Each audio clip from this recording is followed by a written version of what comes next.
That's the latest world sport from the BBC. I'm April Cummings with a recap of some of the day's top local stories. Police and emergency services say that a Georgetown resident has been found unresponsive at a residence on Edgewater Way in Georgetown. The man has been pronounced dead, and the matter is currently under police investigation. During today's Public Accounts Committee hearing, the Auditor General said it is disappointing that in the past 4 years, minimal progress has been made in processing and managing revenue waivers and concessions by the then Customs Department. During today's meeting, she also said that the CBC, created this February, is starting to change its approach to managing its business and protecting the jurisdiction's borders. She also noted government has accepted 15 recommendations made by the Auditor General's office to improve efficiencies and has committed to implementing them between 2019 and 2022. That's a recap of the day's top local news from Radio Cayman's newsroom. I'm April Cummings. Radio Cayman, the voice of the Cayman Islands. April Cummings, Radio Cayman News. I'm Carsley Fuller. I'm Dion Anglin. I'm Shanda Gallego. Radio Cayman's Information Hour, produced by April Cummings, Carsley Fuller, Dion Anglin, Shanda Gallegos. You see news happening, contact our newsroom, 949-7799. Radio Cayman News, the ultimate in news and information.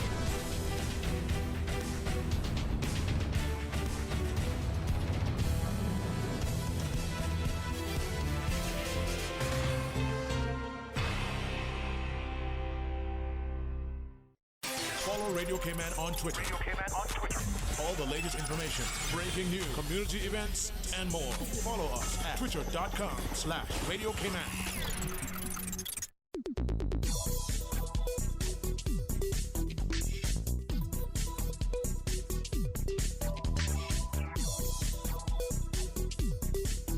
For the Health of It, Radio Cayman's premier health show is brought to you by Healthcare Pharmacy, the Cayman Islands Civil Service Association, Holy Cross Hospital, Cayman Fertility Center, and EatingClean.com. This is For the Health of It with Tara Bush. Hello and welcome to For the Health of It. In the studio with me this evening is Miss Dorothy Davis. She is from... She is from the health and sorry, I'm having from the health and the Alzheimer's and Dementia Cayman group. Oh my God, I've had a senior moment myself, but I really had a technical issue. Sorry. All right. Welcome to For the Health of It, Miss Dorothy. Thank you. I'm happy to be on here. And we can laugh.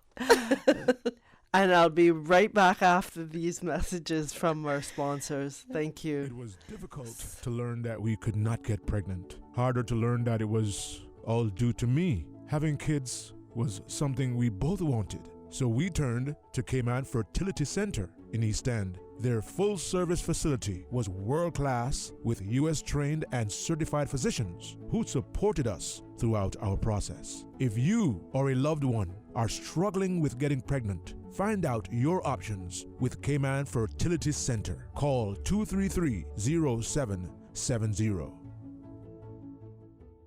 Refilling and transferring your prescriptions have never been this easy. Simply go to healthcarepharmacy.ky and follow the easy directions from your desktop, mobile device, or tablet. All you need to do is pop into Healthcare Pharmacy in Grand Harbor to collect your prescription. They're open 8 a.m. to 10 p.m. Monday through Saturday and 10 till 6 on Sundays and public holidays. No waiting in line, no wasting your lunch hour, no stress. Just easy online prescription refills and transfers from the pharmacy that has been caring about your health for 25 years. Call 947-8900 to speak to a pharmacist or go to healthcarepharmacy.ky and make life easy.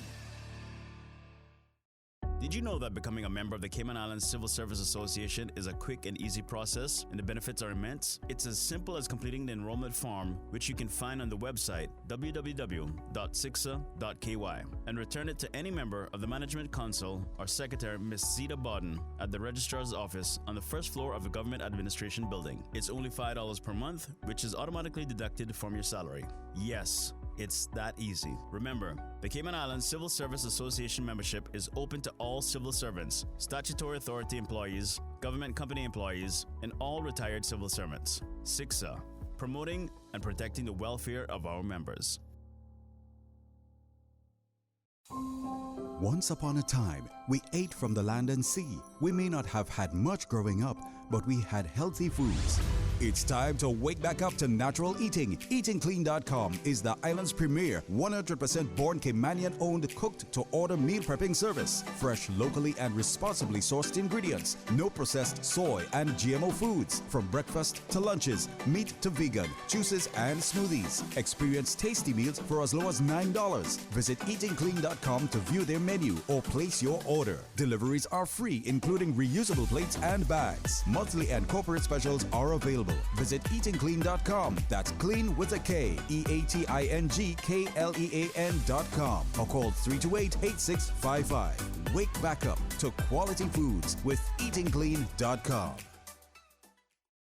We believe that every life matters and we are all connected. One community, one people.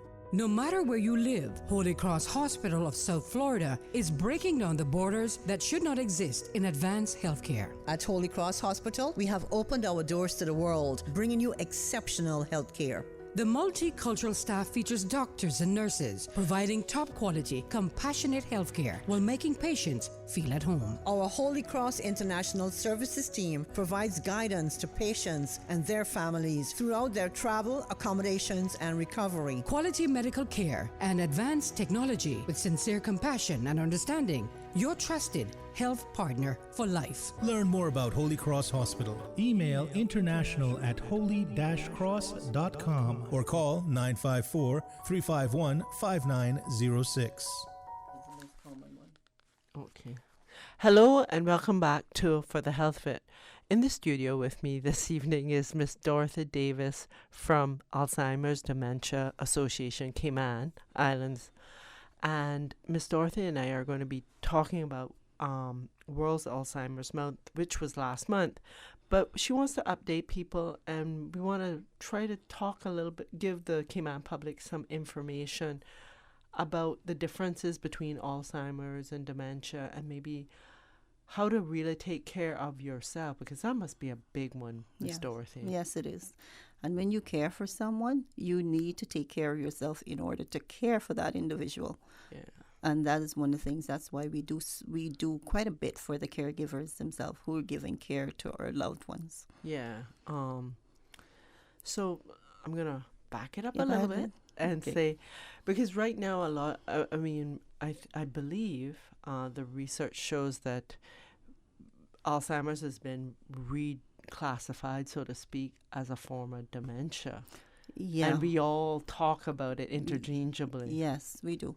Because from what my teaching or what I've learned from studying and so forth and going to the various conferences and so forth, that dementia is a syndrome and not a disease. And it's a group of symptoms that affects mental cognitive tasks such as memory, reasoning, and so forth. And it's like an umbrella term, and Alzheimer's is one of the most common form of dementia. Okay. So you have like Alzheimer's, and there's a vascular dementia, the Pick's disease, and so forth like that. But out of that group of them, that's Alzheimer's is the most common. And I would say Alzheimer's is probably, I mean, I could be wrong about this, but is very progressive. And yes. I mean, it's, it's really like, well, you forget to do everything. Yeah.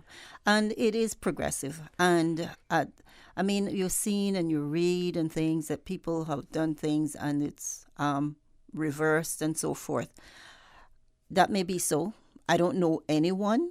And I've been to conferences from Budapest, around the Caribbean.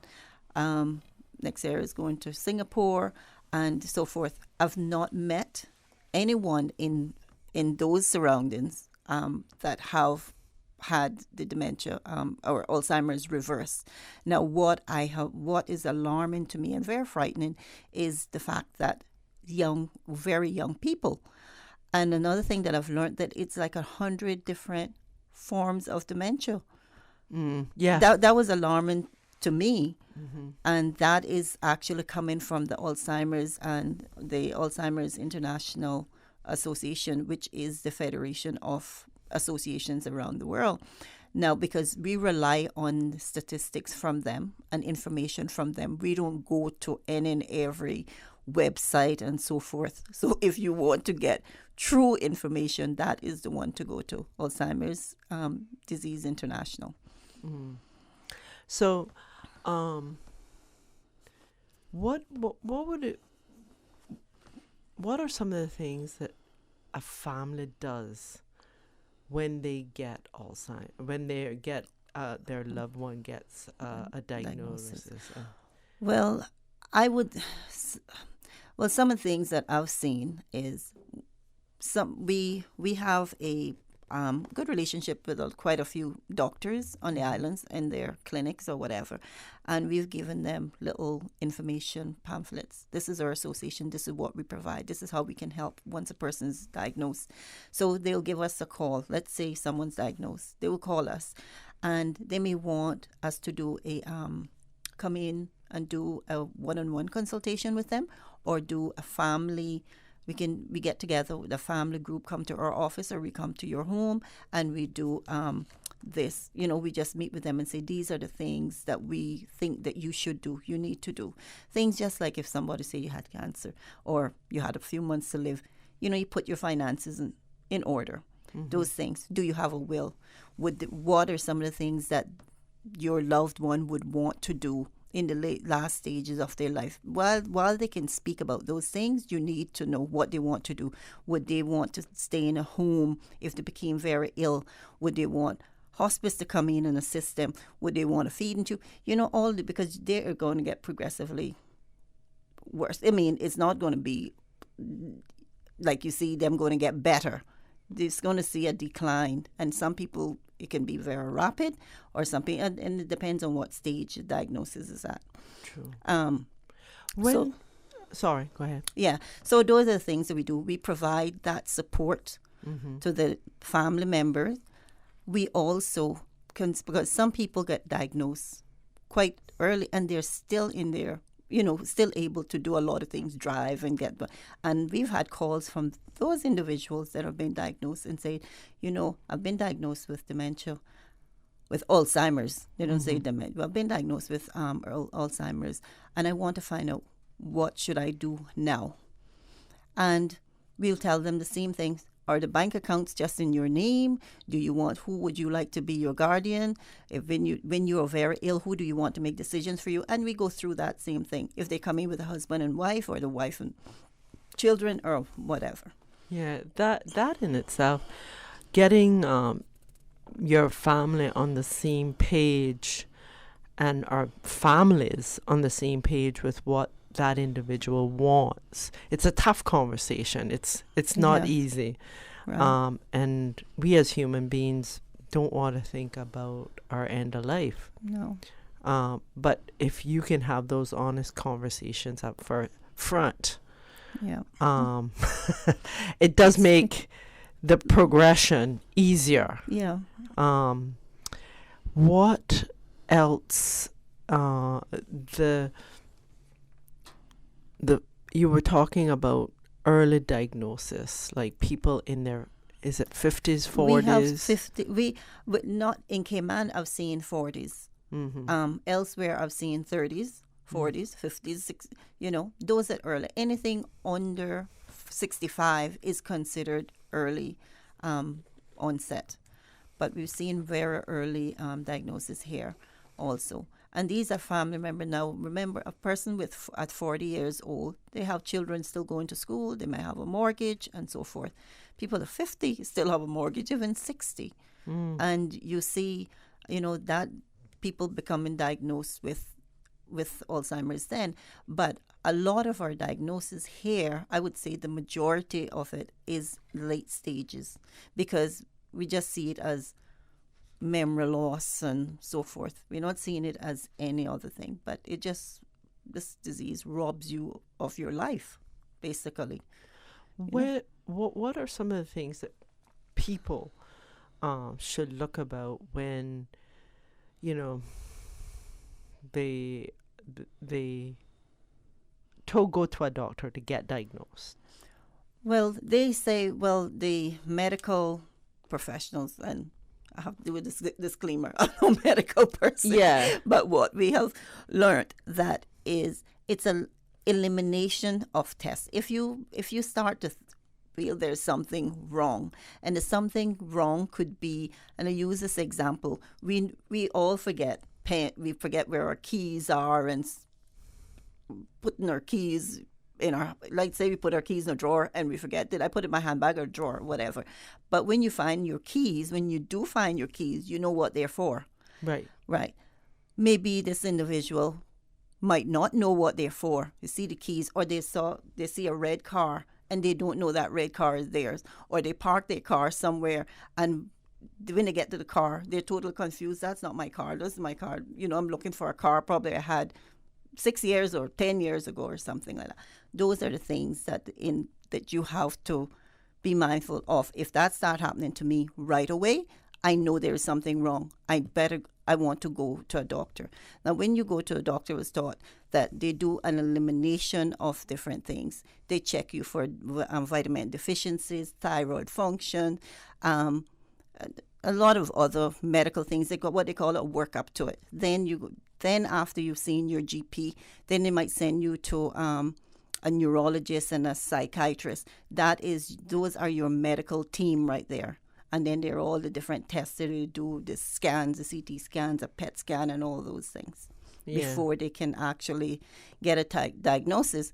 But then they say a real diagnosis comes by biopsying the brain. Yeah. And that only happens after you're dead. Yeah. But it's those collections of those. I think I've shared this with you. Nearly 3 years ago, I was going through like this. I remembered what my keys were for, but my memory loss was so profound that I just... I was very, very concerned, and I went to the doctor. I got a workup from Dr. Grace, and I did fail one of the tests. So she sent me on to the neurologist to get a CT scan. Right.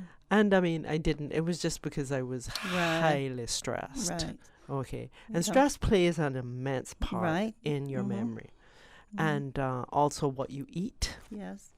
In fact, they're saying now sleep, the lack of sleep, and your diet plays an important part of getting diagnosed, or not getting diagnosed, but getting Alzheimer's. Yeah. So that's exactly what I've read too. So it makes you find, I've read something about even menopause. Yeah. Depends on how you're going through it, if you have a real bad case or whatever. So there are a lot of things out there now that is quite alarming, because me, at my age, I'm 60, it's really worrying. And even thinking of my mom had Alzheimer's, and is that something on the horizon for me? And, you look at, they say whatever is good for your heart is good for your brain. So you start thinking about what you eat, your exercise, getting enough sleep, trying to stay stress-free, being socially active, making your brain active. There are all these little things that you have to think of. But again, you don't know really what it's like. Trial and error. You really don't know what works. But at least these are what the medical professionals and these people that are studying these things are telling you to do. Yeah. So I guess that's where we start to do them early. Yeah. So get on your exercise bikes, or pedal your feet, so to speak. Go out and walk. It doesn't have to be strenuous. It just has to be get off your butt and move. Yeah. And your high fat, high carb diet. Yeah. High sugary diet is really not conducive for health. Yeah. And then sleep. Apparently, sleep is the key factor in dementia, because the lack of sleep, your brain doesn't rest. Yeah. So and that is like one of the, I know I'm repeating this. People must think I have dementia myself. But need to be heard. Yeah. But, and I'm going to forget, and I don't want to do this. I'm talking with Miss Dorothy Davis of the Alzheimer's Dementia Association of the Cayman Islands, and we're just discussing Alzheimer's and dementia tonight. So if anyone wants to call into the show and maybe ask a question, please, our audience members are encouraged to. The number is on my Facebook page if you're listening, and it's 1-800-534-8255. That's 1-800-534-8255 if you want to call and ask a question. So, Miss Dorothy, what else would you like our audience members to know? Well, as you said, September was all World Alzheimer's Month, and the theme of the month, and we say World Alzheimer's Month, but Alzheimer's is an everyday, 24/7 thing that we talk about. And the theme was, let's talk about dementia and the stigma. And I thought that was so fitting for, so it's, let's talk about dementia because we need to talk as a community. We need to talk about dementia because it's more and more people are being diagnosed. We don't know, we still don't know statistics because that I don't know when we will get to say, well, these are the numbers that we have here in the island. But I know if you meet 10 families, 2 out of that family, or probably 1 out of that family, has a family member or knows someone that has Alzheimer's. Yeah. And I mean, our community is growing, and it might not all be Caymanians. I've seen people on the road just walking that I know have some form of dementia.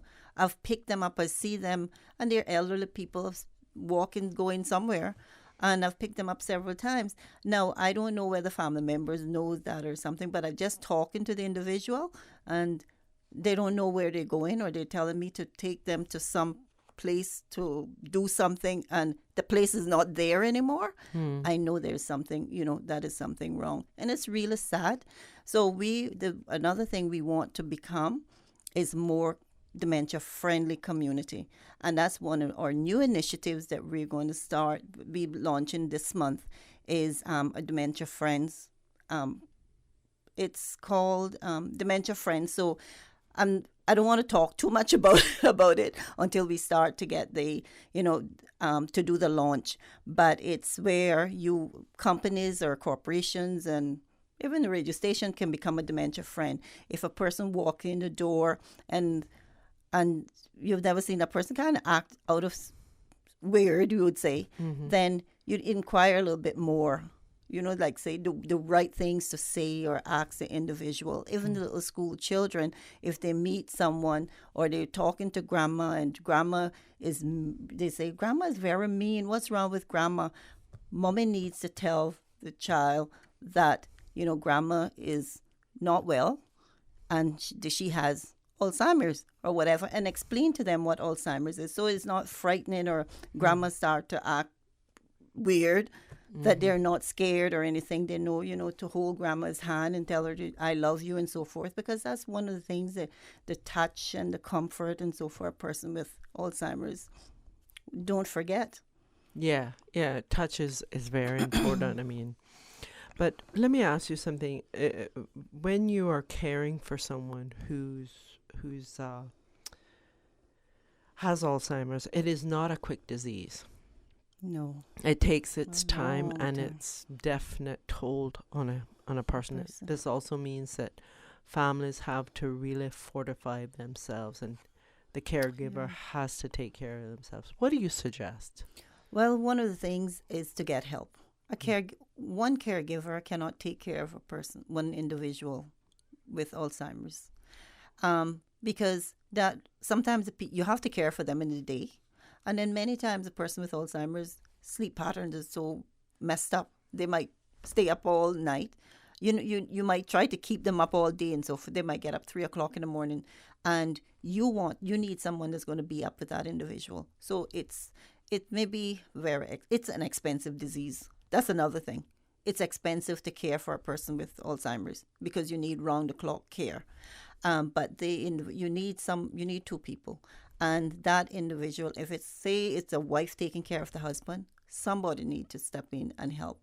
And the wife or the spouse or whomever, friend, whoever, needs to say, can I help you?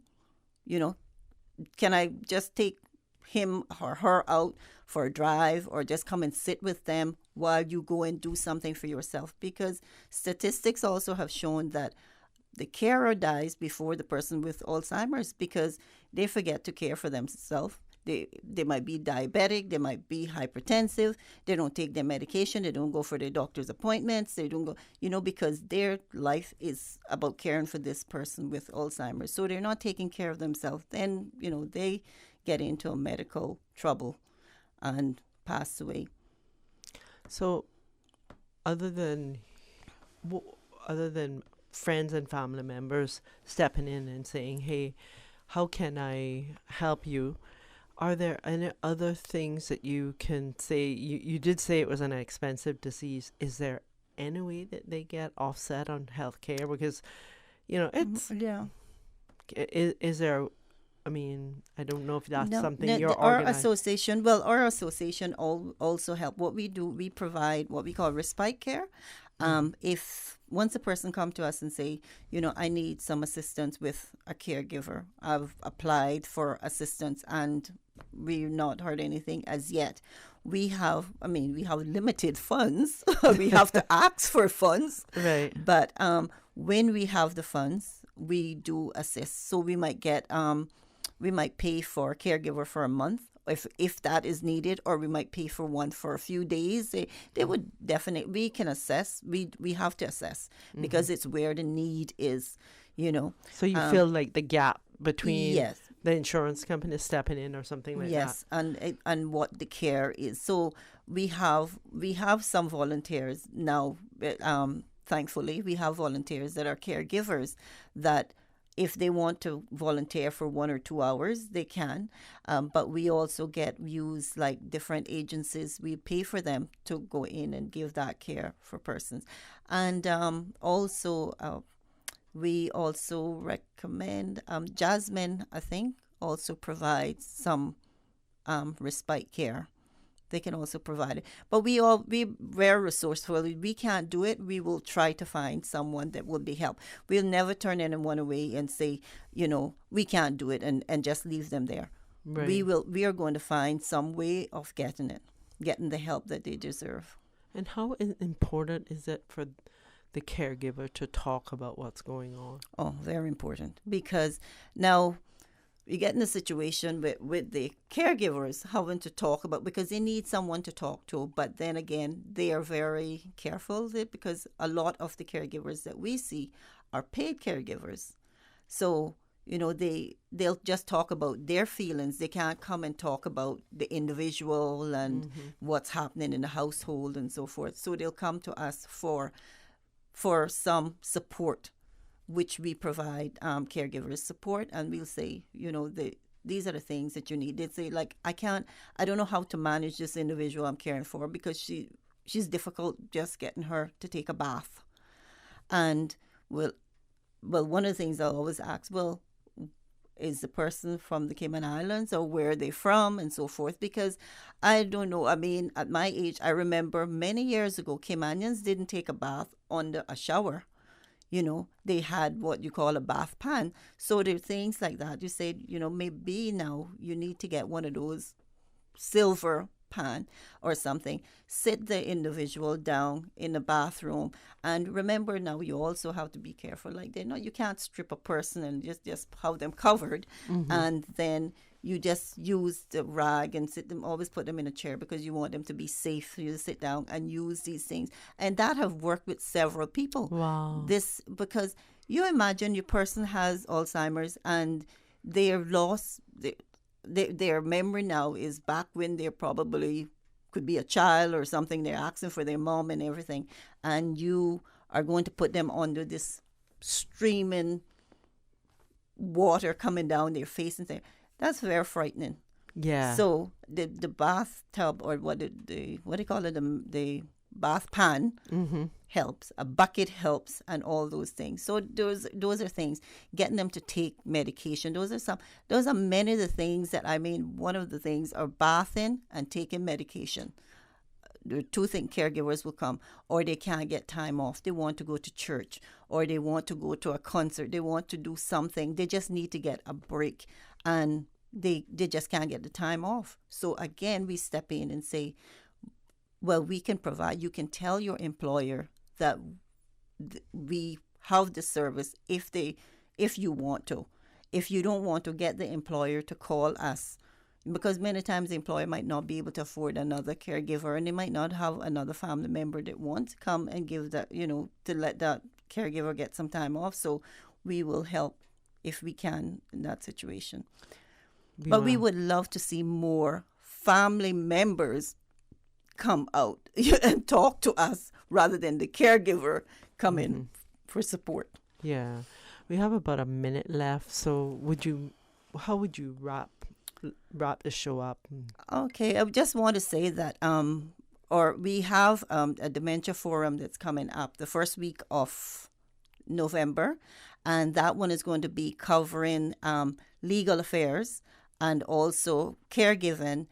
But the two things that we see, we had a forum just on the 21st of September, and we had about 50 people attend, and we had to turn away almost 30. So we realized that is a need now. So we decided that we will have it like every quarter, every 3 months or something. And but the next one coming up will cover legal affairs and caregiving.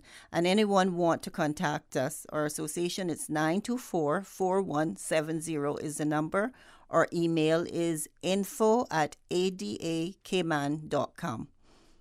Okay, well, thank you so much for being on For the Health of It, Miss Dorothy, and I hope the Cayman public learned some information tonight. And we are moving you to the life you want. Thank you for listening to For the Health of It.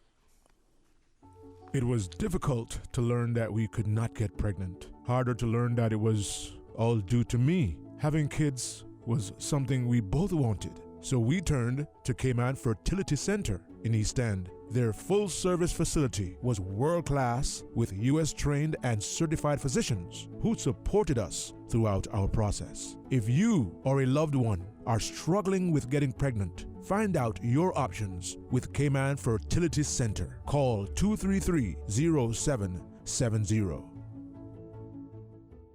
Refilling and transferring your prescriptions have never been this easy. Simply go to healthcarepharmacy.ky and follow the easy directions from your desktop, mobile device, or tablet. All you need to do is pop into Healthcare Pharmacy in Grand Harbor to collect your prescription. They're open 8 a.m. to 10 p.m. Monday through Saturday and 10 till 6 on Sundays and public holidays. No waiting in line, no wasting your lunch hour, no stress. Just easy online prescription refills and transfers from the pharmacy that has been caring about your health for 25 years. Call 947-8900 to speak to a pharmacist, or go to healthcarepharmacy.ky and make life easy.